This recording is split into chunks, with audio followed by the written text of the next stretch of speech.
WKNJ 90.3 FM, livestream.com, AR to the streets.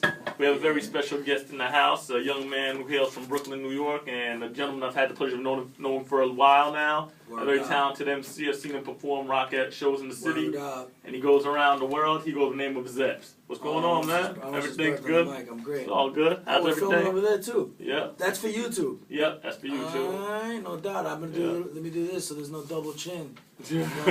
Gotta look good for the camera, you know what I'm saying? Yeah, man. So Zeps, I mean, I've known you for a while now. Tell us a little about yourself. Give us some background information on you. I'm a rapper, bro. That's what I do. I don't know, man. I hate talking about myself sometimes. I just rap. It's fun for me. I just have a lot of fun doing it. People seem to like it. Oh, you heard that too, right? You hear that in the background? There's like two different musics going on. Sound clash. Boop, boop. But nah, yeah, I don't know. I just like to rap, bro. Some people take themselves too serious. I just try and have a lot of fun, and it's working out pretty damn good. Alright. So when did you start to make music, though? Actually, like record music? You record. To actually start to say, I'm going to get in the studio, I'm going to try to start, let me record a rhyme. Oh, right after high school. Right after high school. Right after I graduated. Me and my dude, Presto, was actually just moved back to New York. He moved to Florida, and he was doing his thing for a while down there. He was like my first rhyme partner. Okay. So we just booked some expensive-ass studio time in the Bronx. We used to record on DAT tapes. Remember those? Mm-hmm. That's what we had. DAT tapes. Wow. They didn't record on nothing else, so we would have DAT tapes and crazy-ass track board, and we would just record on that. He made beat. It was crazy, man.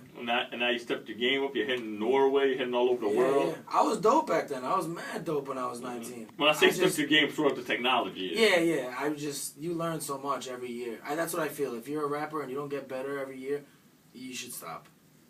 If you suck and it's 4 years later and you're still garbage like you were 4 years ago, what are you doing, bro? What are you doing? Seriously.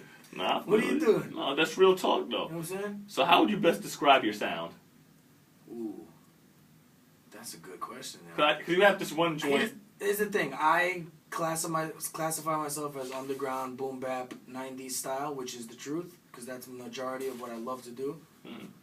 But I'm super versatile, so I'm like all over the place. If you hear the last 3 years of my music, I rap with live bands, I do dubstep, I rhyme on electro, trance. Which I know your electro trance joint. I was feeling that. Latino stuff. I'm starting to do crazy Latino bangers. Shout out to Chuck Wild, Mr. Peligroso, you know what I'm saying? I just like to show people, that's another thing as an MC, you gotta be versatile. There's some MCs that just have one style forever. Vinny Paz will rhyme that way forever, and that's it. But he's so good at it that I love it. You don't really hear much else. You're not gonna hear him do a fun, happy, you know, even when he rhymes over Stoops beats that are like when he samples salsa and it's like bum bum bum ba dum bum bum. It's still the same He's raw still like voice. Vinny Paz Daddy, like rhyming all gangster. That's sick. But me as an MC, if I get a different style or a different tempo, I'm gonna flip my flow crazy and like accommodate to it and show that I could rhyme on anything. So what's your philosophy on hip hop? Is it all about the wordplay, politics, or is it just plain fun? Politics. I hate politics sometimes. Wordplay is huge. I mean, there's so many things about hip-hop, but like I said before, for me, my head was clouded with the wrong stuff for a while. And then when I started having fun, it was cool again. It was great. I started having fun. I liked it again. It was the best, and things have been going good. So if you're negative on stage or anywhere, if you're negative, people could tell, and then they don't like you. So. Well, can you tell us how you first got exposure as an MC? I believe I used to see you rock at different open mics and different venues, and then you started throwing shows of your own. Tell us more, basically, how you got into the game, really. Oh, man. The first open mic I ever went to was End of the Week. That's like training ground for a lot of people. I, did a lot of time in there, met mad cool people. Back then, that was like 12 years ago, yo. Met a lot of the legends that are known and doing big things now, so they treated me like a little cousin and hooked me up with a lot of cool stuff. I just stopped myself from saying that word just now. And then I just kept open micing it up, learning how to freestyle better. And then you would do showcases, and then you get you go last, or it sucks. You're just like, why did I do this showcase? So then I wanted to start doing it myself, because I felt like a lot of my friends didn't have a place to rap. So I was like, what if I do it? And not everybody has the grind to throw a show. It's a lot of hard work. Because it's a lot of work when you're throwing a For show. all those people that do throw shows, holla. You know what it's like. For all those people that get on your boy's case because you're like, yo, son, what's good, son? Yo, how you... No. Throw a show and then talk to your boy and then be like, yo, my bad, son. That happens every time. Yo, I never knew. It's a lot of work.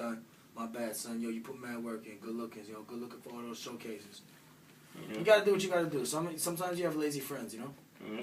Now my... And then my next thing is, well, now I'm seeing that you're starting to really transition as an MC. Now you're starting to go into the battle circuit. I know you had a battle yesterday. It was a promo battle. Yes. Shout out to your opponent. Shout out Academical. He killed it, honestly. He had some rhymes. He came prepared, and that was dope. It made it a sick battle because he did mad good. I did mad good. And I know you even had... dope. And you had the chance to actually battle Disaster. Yes, that was also fun. That was an honor because he's him. You know, he's him right now. He's his character. And that was a promo battle, or was that? That was promo. He's at the top of his game. You know, I got lucky enough to get that match set up before Cannabis got set up. So he was already locked in. So he was like, "I'm coming out to Sweden." I got flown to Sweden. He got flown to Sweden. We both battled.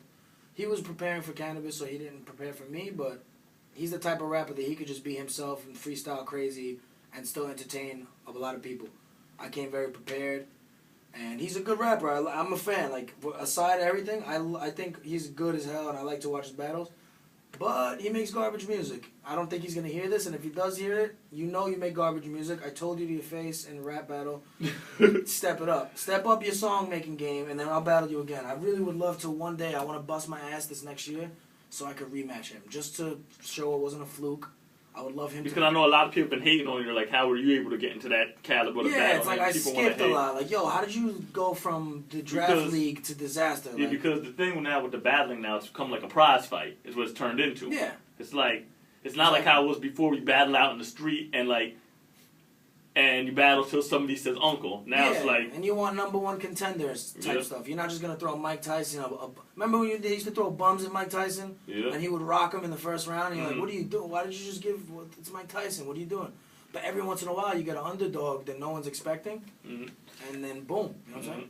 Well, I wish you a lot of continued success in your battling and in your music. So do you have any future collaborations coming up, though? Oh, boy. A lot. I'm making a lot of music. I mean, I'm battling, and battling is fun, and I'm going to keep doing it because I like it, and it's good promo for my music, but I'm working on a ridiculous amount of projects. I have 3 albums chilling on my laptop just hanging out. Just like, yo, Zeps, when are we coming out? Shut up. You'll come out when it's ready. So, and you make it very apparent in your music that you have a lot of enormous amount of love from talking to you, because I've known you for a while now. You know, everywhere I go, I see you, see me. You show nothing but love to a brother. Yeah, man. And the amount of love that you have for this culture, tell us about how vital it is for, like, anybody in this culture to have that love. Because, like, we've been talking about that. A lot of people just say, they think that you do this part-time. You have your job, but you take this full-time if you had a choice. And, like, you really take this seriously. Yeah. I'm back in New York. If you're a musician in New York, you need a job. That's it. Either that or you're a broke-ass rapper. And I'm a semi-broke rapper. But if you don't have a job, you're a mega-broke rapper. And that's horrible. You can't make stickers. You can't make flyers. You can't go to the studio. You can't eat. You can't do nothing. That's why I lived in Norway for so long, for almost 2 years, because if you grind and you hustle out there, you get paid to rap, even if you're not famous. It's really hard to get paid to rap in New York unless you're, like, known. So that's why I did that thing in Europe for a while. But then it's like I feel like I built my little resume. It's cool. Oh, Zeps, you went to Europe. Oh, that was awesome. Yeah, you're back now.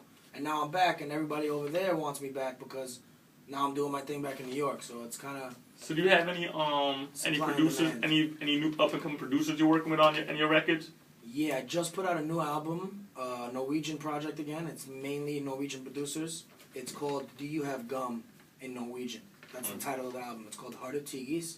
It makes no sense to Americans, but I don't care. And it's a lot of dope producers from out there, man. Like real, the top dudes out there. You know, they bless me. Fred Fades, my dude Soul Theory. And they give you that boom bap type hip hop. Yeah, but then I got other kind of wacky styles, like these guys from they're called the Worker Ant Colony, and they have a weird sound, like weird, but it's still hip hop. It's wacky and there's little synths and little bleeps and bloops, but it's still at the end of the day it's hip hop. Everything I do at the end of the day is hip hop, even if I'm rhyming about juice.